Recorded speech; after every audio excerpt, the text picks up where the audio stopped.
Hola y bienvenidos a nuestra A Profundidad para la séptima semana de Resurrección. Esta semana continuamos con las malas noticias. La semana pasada respondimos a la pregunta ¿por qué todo está tan obviamente desordenado?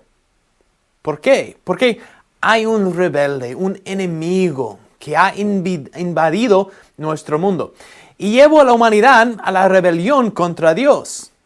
El resultado es que la humanidad ha caído en cautiverio de este enemigo. Y esto es realmente una mala noticia. Jesús dice que este enemigo viene para robar, matar y destruir. Esto es muy malo. Y sin embargo, se pone peor. La Escritura y la tradición nos muestran que la humanidad no solo es cautiva, no somos solo víctimas, la humanidad también es cómplice. Seguimos al rebelde. Hay algo dentro de nosotros, o mejor dicho, hay algo que falta dentro de nosotros, que nos inclina a seguir los planes del rebelde, a vivir el egodrama del que hablé el domingo. Hemos sido infectados con un contagio, hemos contraído una enfermedad y nos quedamos en un estado de privación. Estamos privados de la plenitud de nuestro corazón, de la plenitud de nuestra humanidad.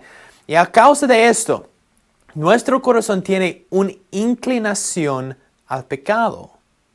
Entonces, esta es la mala noticia. No solo nacemos en esta palabra en este mundo como cautivos de poderes con los que no podemos competir, cautivos del pecado y la muerte y Satanás y su reino.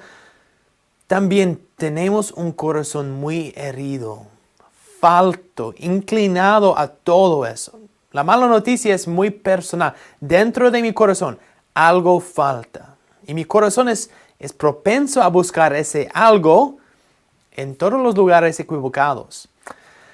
De esto es de lo que que queremos hablar hoy. Primero queremos profundizar en las narraciones de Génesis, después de Adán y Eva.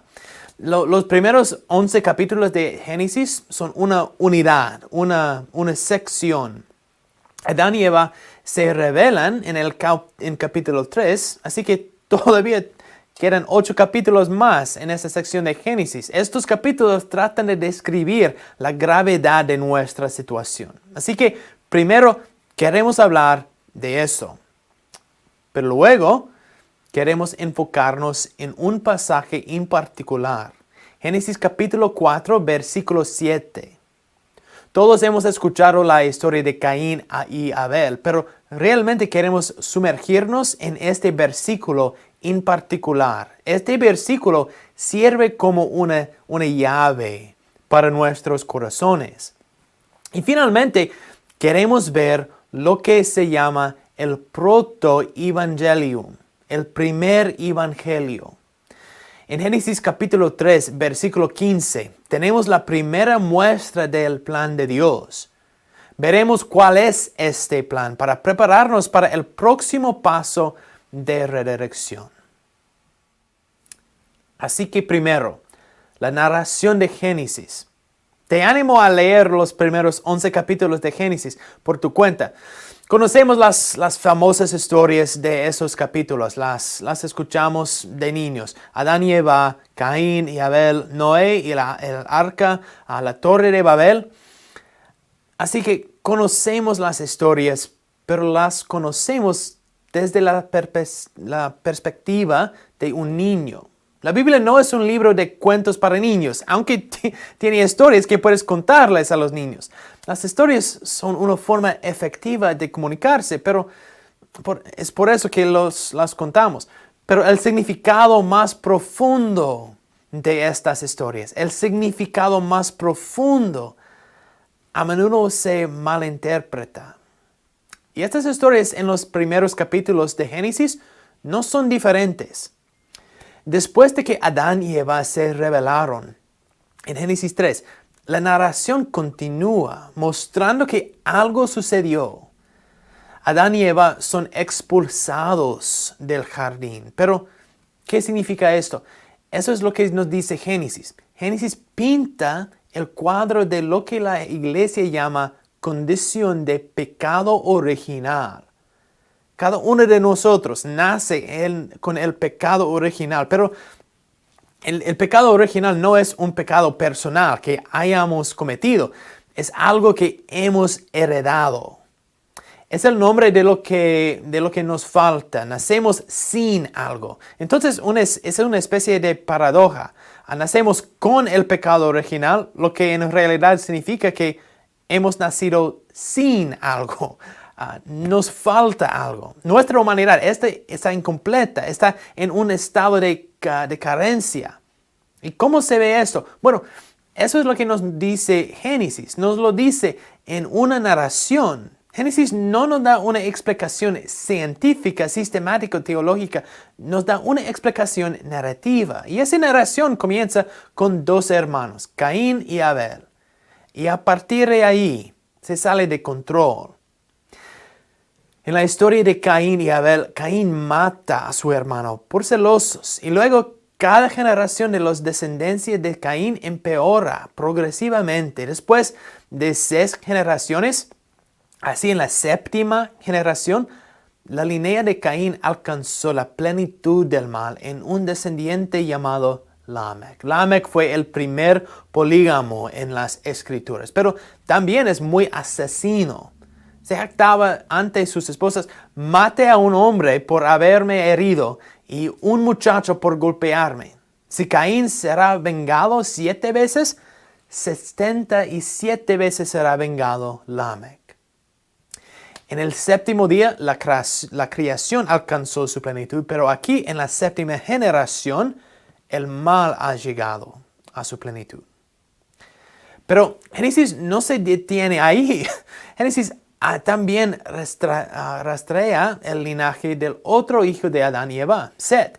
Y el linaje de Set no es malo, de hecho es muy piadoso. Se nos dice que los descendientes de Set comenzaron a invocar el nombre del Señor, que en el idioma bíblico es una frase clave, que significa adoración del pacto. Así que eso es muy importante. Aquí hay gente siguiendo el camino dado por Dios. Así que todo está bien, ¿verdad? ¿No hay problemas? Pues no. Génesis nos dice, cuando los seres humanos comenzaran a multiplicarse sobre la tierra y tuvieran hijas, los hijos de Dios vieron que las hijas de los seres humanos eran hermosas. Entonces tomaron como mujeres a todas las que desearan. ¿Qué está sucediendo aquí? Aquí Génesis nos está diciendo que los descendientes de Set, los hijos de Dios, los descendientes de Set están siguiendo el camino de los descendientes de Caín. Se están casando con las hijas de los hombres. En otras palabras, comienzan a vivir su vida con personas que están en rebelión contra Dios. Por eso dice Génesis, al ver el Señor que la maldad del ser humano en la tierra era muy grande y que todos sus pensamientos tendían siempre hacia mal. Esta es la verdad más profunda que Génesis está comunicando. Los deseos de nuestros corazones están inclinados hacia el mal. Nuestros corazones fácilmente nos desvían. Aquí es cuando escuchamos la historia de Noé. El diluvio está destinado a ser un nuevo comienzo. No un Dios enojado destruyendo todo con ira, no. Dios tiene la intención de renovar el buen mundo que ha creado. Y así tenemos la historia de Noé. Pero a raíz del diluvio, la raza humana cae en el pecado y la corrupción otra vez. Esto lleva a la historia de la Torre de Babel, una historia sobre la humanidad tratando de construir su propio reino para conquistar el reino de Dios. Y así Dios los dispersa. Aquí es donde termina la sección inicial de Génesis. Esta sección de la prehistoria termina aquí. Génesis 12 va a continuar con la historia de la familia de la alianza de Dios, comenzando con Abraham. Pero aquí en Génesis capítulo 11 vemos las trágicas profundidades a las que ha descendido la humanidad, el corazón de la humanidad. Estamos en una situación desesperada. ¿Puede algo restaurarnos? Quiero volver brevemente a la historia de Caín y Abel. La historia de Caín y Abel es famosa, pero en realidad no vemos el significado profundo. La mayoría de nosotros pensamos, oh sí, el hermano mata al hermano. Pero necesitamos leer más profundamente. Como yo mencioné en mi homilía del domingo pasado, Caín y Abel no son solo dos hermanos, son dos partes del corazón humano. Caín y Abel representan todo lo bueno y todo lo malo de la humanidad. Todo lo bueno y lo malo en ti. No somos ni Caín ni Abel, somos ambos Caín y Abel. Alexander Solzhenitsyn era un famoso novelista ruso y dijo esto: la línea entre el bien y el mal no atraviesa estados, ni entre clase, ni tampoco entre partidos políticos, sino que atraviesa cada corazón humano. La línea que divide el bien y el mal atraviesa el corazón de cada ser humano. ¿Y quién está dispuesto a destruir un pedazo de su propio corazón? Caín y Abel no solo representan dos tipos diferentes de humanos. No hay algunas personas que sean Caín y otras personas que sean Abel. No. Tú eres ambos. Estos son dos patrones potenciales diferentes de nuestro destino. La línea entre el bien y el mal corre y pase por el corazón humano. Quizás eres más como Caín o quizás eres más como Abel, ok. Pero todavía hay un poco de Caín en ti. No importa cuánto te parezcas a Abel. John Steinbeck escribió una novela llamada Al Este del Edén. Y la historia de Caín y Abel fue su inspiración. Dijo que esta historia, la historia de Caín y Abel, esta pequeña historia resulta ser una de las más profundas del mundo, dice. En su libro Al Este de Edén nos está mostrando que Solzhenitsyn tenía razón. La línea entre el bien y el mal permanece en el corazón humano y la elección es tuya. El tema principal para El Este de Edén es una simple palabra hebrea, timshel. Y esta palabra viene del capítulo 4, versículo 7 de Génesis. En este versículo Dios advierte a Caín. Dios le advierte antes de que él mata a su hermano. Dios le advierte, si hicieras lo bueno, podrías andar con la frente en alto.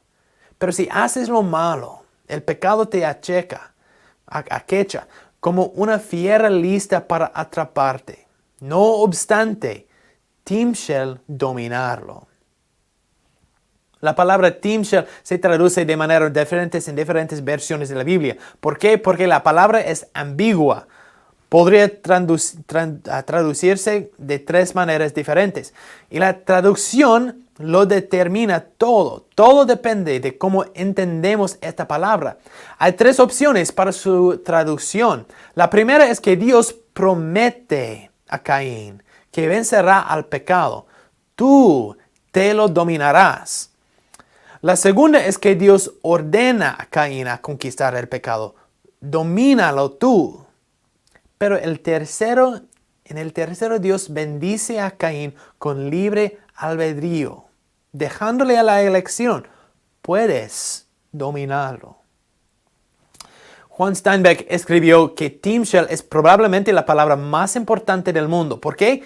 En sus palabras, la palabra hebrea timshel, tú puedes, que da una opción. Porque si tú puedes, también es cierto que tú no puedes. Eso hace grande a un hombre y le da estatura ante los dioses. Porque en su debilidad y su inmudacia y el asesinato de su hermano, todavía tiene la gran elección. puede elegir su curso y luchar y ganar. Team Shell, tú puedes o tú no puedes. Esta es nuestra elección fundamental, ahora y siempre. Team Shell es probablemente la palabra más importante. ¿Por qué? Porque la línea entre el bien y el mal pasa por el corazón humano. Y tenemos que elegir. Pero ahora nuestro tercer punto. Porque aunque podemos elegir entre el bien y el mal, bueno, primero sabemos que estamos inclinados hacia el mal. Esa es la condición de nuestro corazón. Pero también, incluso si elegimos el bien sobre el mal, siempre, todavía estamos en cautiverio. ¿Qué podemos hacer? Entonces, en Génesis capítulo 3, inmediatamente después de la rebelión de Adán y Eva, se nos da lo que se llama el protoevangelio, el primer evangelio. En Génesis capítulo 3, versículo 15, escuchamos a Dios hacernos su primera promesa en la Biblia. Es un plan de rescate. Dios promete que la semilla, la descendencia de la mujer, se levantaría un día contra la serpiente para aplastarle la cabeza. Vamos a ver un video corto. Hay una historia un poco loca al principio de la Biblia. Tenemos a Adán y Eva y están en el jardín del Edén. En este jardín todo es grandioso, todo es exactamente como debería ser, excepto que hay un árbol del que Dios les dijo que no coman porque es peligroso y los matará. Entonces todo es eso. Eviten este árbol frutal y todo estará bien. Así es, parece muy sencillo, pero en este jardín hay una serpiente. Esta les empieza a contar una historia diferente. Les dice que si comes de este árbol no te matará. De hecho, hará que seas como Dios. Adán y Eva le creen a la serpiente y comen del fruto. Debido a esto, la bondad del jardín se pierde trágicamente. La maldad y la muerte entran al mundo bueno de Dios. ¿Por qué hay una serpiente que habla en el jardín? Esto es un problema. Sí, es muy extraño. Lo más extraño es el hecho de que la Biblia no dice por qué o cómo esa cosa llegó ahí. Solo presenta a la serpiente como una criatura que está en rebelión contra Dios y quiere que otras personas duden de la bondad de Dios y guiarlos en un camino hacia la muerte. Lo que sea esta serpiente es la fuente de la maldad que permea nuestro mundo y nuestras vidas, aún hasta hoy. Pero hay alguna esperanza, porque justo aquí en esta historia, Dios hace esta interesante promesa a Adán y Eva. Alguien vendrá en el futuro, un hijo de Eva. Este vendrá y aplastará la cabeza de la serpiente y destruirá la maldad desde su fuente. Sin embargo, durante esta batalla la serpiente lo morderá en el talón.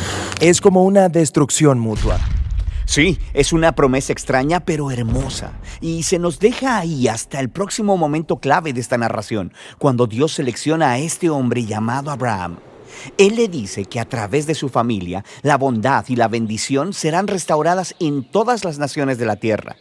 Siguiendo a esta familia, llegamos a uno de los bisnietos de Abraham, un hombre llamado Judá. Él recibe la promesa de que un rey vendrá de su descendencia y que todo el mundo seguirá a este rey. Él traerá paz y armonía y habrá mucha comida y vino, y leche y viñedos, y todo será magnífico. El primer rey que conocemos de la línea de Judá es un hombre llamado el rey David. Él es un héroe. Tal vez era él quien aplastará a la serpiente. Pero resulta que David está infectado con el mismo mal que el resto de la humanidad. Él nunca aplasta a la serpiente, sino todo lo contrario. Sin embargo, Dios le hace una promesa a David, que este rey eventualmente vendrá de su descendencia. Pero mientras la historia sigue, una por una, cada generación de sus hijos son unos cabeza dura. Ellos se rinden ante la serpiente, ellos escogen la maldad, ellos buscan dinero, sexo y poder siguiendo a otros dioses. Las cosas se ponen tan mal que destruyen completamente a la nación de Israel. El grande y malvado imperio de Babilonia los destruye. Ahora no hay reyes para cumplir la promesa. Parece que el plan está arruinado. Durante estos días oscuros aparece un grupo de locos llamados profetas. Ellos seguían hablando del rey que vendría y recordándonos la promesa de que vendrá y derrotará la maldad. Él restaurará el jardín. Un profeta en específico, Isaías, nos dice por qué este rey es golpeado. Isaías nos dice que el rey prometido es herido debido a la maldad de la humanidad y que ésta lo mata. Pero de repente regresa. Isaías dice que debido a que él sufrió estas heridas, él puede convertirse en una fuente de sanidad para otras personas. Pero el Antiguo Testamento termina y el rey que aplastará a la serpiente del que todos han estado hablando nunca aparece. Esta es la razón por la que cuando el Nuevo Testamento comienza, nos presenta a Jesús de Nazaret no como un hombre cualquiera, sino como alguien que viene a cumplir específicamente estas antiguas promesas. Aprendemos que él es del linaje de David, Judá y Abraham. Él va por todo Israel anunciando que la bondad del reino de Dios está aquí y ahora. Él empieza confrontando los efectos de la maldad en la gente, sanándolas, perdonando sus pecados y su maldad. Mucha gente está creyendo que él es, en realidad, el rey prometido. Pero Jesús empieza a decir a sus seguidores más cercanos que Él se convertirá en rey y que traerá la paz cargando sobre sí mismo todo el peso de la maldad de la humanidad. La herida fatal de la serpiente. Exactamente. Y así parece que la serpiente gana. Esta historia sería una verdadera tragedia, excepto por lo que pasa después. ¿Qué pasa después? Bueno, creo que ya sabes, pero vamos a guardar eso para la próxima semana. Bueno, ¿qué está pasando? Dios comienza una historia rastreando la descendencia de esta mujer. Génesis traza la línea de Set hasta Abraham y Abraham a Isaac, e Isaac a Jacob, y Jacob tiene 12 hijos. Las crías siguiendo llegando, pero ninguna de esta es esta aplasta a la serpiente. Obtenemos realeza como David y Salomón y Ezequías, pero todavía no aplasta a la serpiente. En los profetas la esperanza continúa, pero aún así no hay quien aplaste a la serpiente. El Antiguo Testamento rastrea el linaje muy de cerca, pero nadie viene. Hasta la historia de Jesús de Nazaret. Los 3 evangelios sinópticos dejan claro que Jesús no es un hombre ordinario. Mateo comienza con las palabras, libro de la genealogía de Jesucristo, hijo de David, hijo de Abraham. Marcos comienza con las palabras, principio del evangelio de Jesucristo, el Hijo de Dios. Marcos conecta a Jesús con el linaje real de David. Y Lucas rastrea el linaje de Jesús hasta el hijo de Adán, hijo de Dios.